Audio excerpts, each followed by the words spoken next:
अरे मोहन, मैंने तेरा रिश्ता सुरेश भाई के यहाँ झूठ बोलकर कर दिया है कि तेरा पेट्रोल पंप है। अरे सूरज जी, तुमने लड़की तो बहुत अच्छी पैदा करी है, बहुत खूबसूरत है, मुझे तो पसंद आ गई। अब तो जल्दी से जल्दी शादी हो जाए और ढोल बज जाए, नंगाड़ा बज जाए।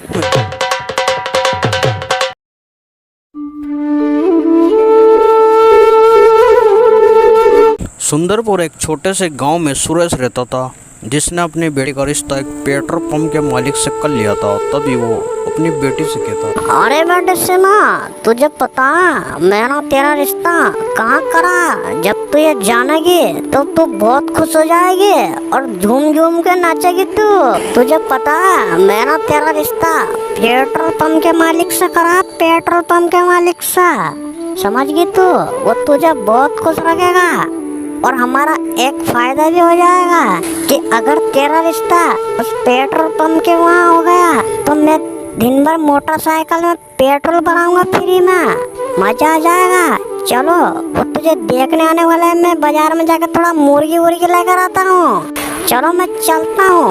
और एक को सुरेश बाजार में मुर्गी लेने चला जाता है और इधर रमेश मोहन से कहता है, मोहन, मैंने तेरा रिश्ता सुरेश भाई के यहाँ झूठ बोलकर कर दिया है कि तेरा पेट्रोल पंप है। तू अभी गांव में नया नया आया है, इसलिए वो तेरे बारे में कुछ नहीं जानता।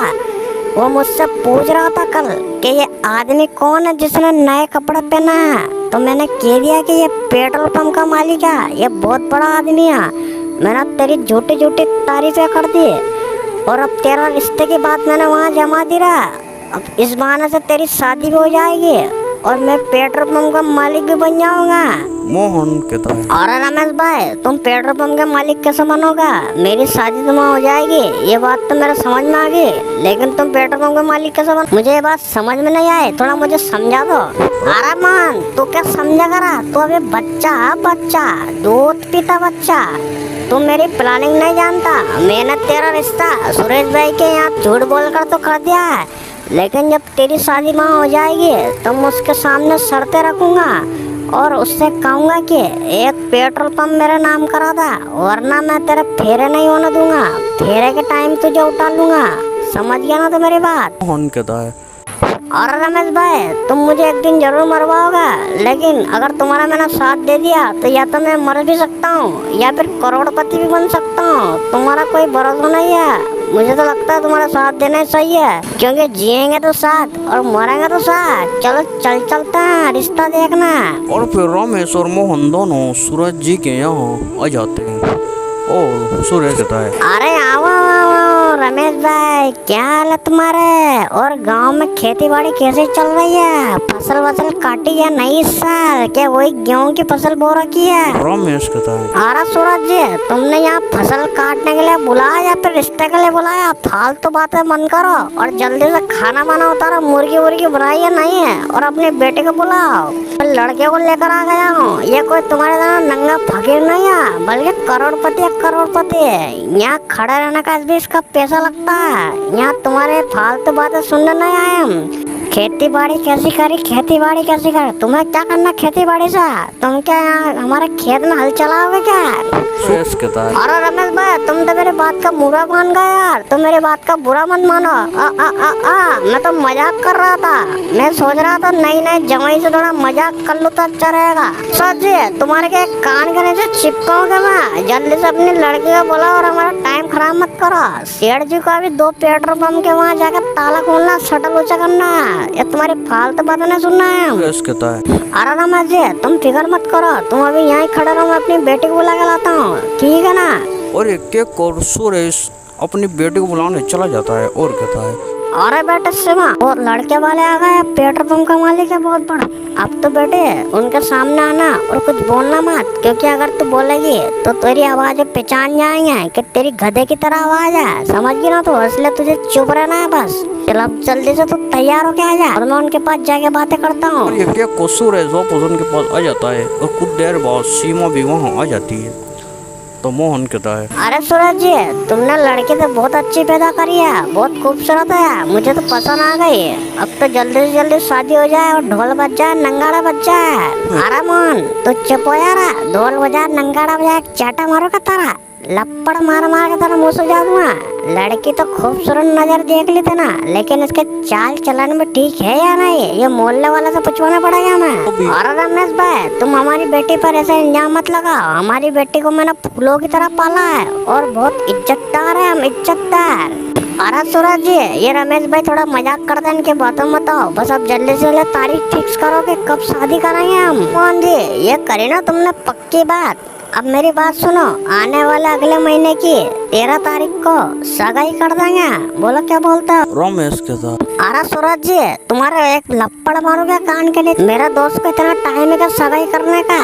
मैं तो कहता हूँ डायरेक्ट शादी की बात करो अगले महीने 13 तारीख की, समझ गया ना तुम? सूरज के साथ। अरे रमेश जी, तुम बार बार मुझसे लपड़ मारने की क्यों कह रहा हो? तुम यहाँ रिश्तेदार बन के आए हैं, इसलिए मैं तुम्हारी बातों और तुम्हारी गाली को सहन कर रहा हूँ, वरना अभी मैं तुम्हारे धोंगने से मार मार के मुंह सुझा देता।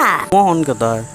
अरे सूरज जी, ये मेरा दोस्त थोड़ा मजाक किया है, ये मजाक मजाक में थोड़ी हंसी मजाक कर लेता है। तुम इसकी बातों का बुरा मत मानो। हम ठीक है, अगला आने वाली 13 तारीख को बारात लेकर आ जाएंगे, ठीक है ना? चलो अब चलते हैं हम। और एक कर फिर रमेश और मोहन दोनों वापस अपने घर आ जाते हैं। और फिर ऐसा ही कुछ महीना बीत जाता है और फिर अगले महीने की 13 तारीख आ जाती है तो सुरेश की माँ कहती है, अरे बेटा, 13 तारीख तो आ गई है और आज वो बारात लेकर भी आएंगे, इसलिए तेने तैयारी वैयारी करी या नहीं करी? सुरेश कहता है। अरे माँ, तुम क्या समझते हो मुझे? क्या तुमने भिखारी समझ रखा है क्या? मैंने मेरी बेटी के लिए बारात रुकाने के लिए बहुत बड़ी होटल बुक कर लिया, लगभग 50,000 रुपए में। तो सारा खाने का अरेंजमेंट सब कुछ वहाँ है, यहाँ कुछ नहीं है, समझ गए तुम? सुरेश की माँ कहती है। अरे बेटा, इतनी लंबी चौड़ी कहानी क्यों सुना रहा है मुझे? मेरा तो बस तुझसे ये पूछा कि बारात तो कहाँ ठहराई है, इतनी लंबी चौड़ी कहानी किसे सुना रहा? अपनी माँ से कोई ऐसे बात करता है क्या?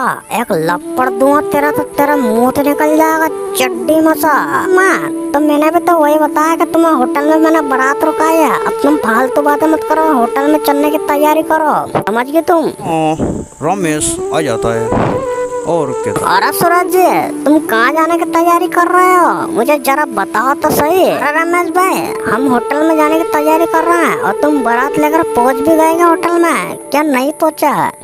रमेश कहता है। अरे सूरज जी, तुमने मुझे क्या बेवकूफ समझा है क्या जो मैं बारात लेकर आऊंगा? पहले मैं तुमसे सौदा करूंगा, अगर तुम सौदा करोगे तो ही मैं शादी करूंगा और बारात लेकर आऊंगा, समझ गए तुम? सुरेश कहता है। अरे रमेश भाई, अब कौन से सौदे की बात आ गई? तुम्हारा दिमाग खराब हो गया? मैंने सारा अरेंजमेंट कर दिया, 50,000 रुपए होटल वाले को भी दे दिया और तुम यहाँ सौदेबाजी की बातें कर रहे हो? बोलो क्या करना है तुम्हें, कौन सा सौदा करवाना चाहते हो?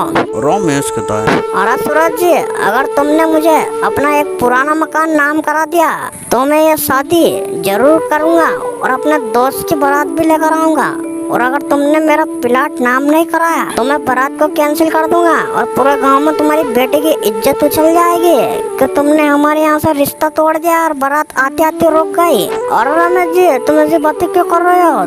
तुमने मेरे साथ बहुत बड़ा धोखा करा, मैं तुम्हारे को नहीं छोड़ूंगा। अरे सूरज जी, फालतू बातें करने से कुछ नहीं होगा, या तो मेरा प्लाट नाम करा दो और जल्दी जल्दी बारात लेकर आ जाओ, या फिर कैंसिल कर दो ये शादी वादी। तो सुरेश मजबूर हो जाता है क्योंकि उसकी बेटी का सवाल होता है, तो वो फैसला एकदम ही कर नहीं पाता। तो रमेश से कहता है, अरे रमेश भाई, मेरे साथ बहुत बड़ा धोखा करा तुमने, मेरी इज्जत के साथ तुमने खेला, इसलिए मैं तुम्हारा प्लाट नाम करा रहा हूँ, समझ गए तुम? जल्दी से कागज वागज ला दो, मैं तुम्हारा अभी प्लाट नाम कर दूँ। और फिर कुछ देर बाद सुरेश प्लाट नाम करा के होटल में पहुंच जाता है। मोहन और सीमा की शादी धूमधाम से हो जाती है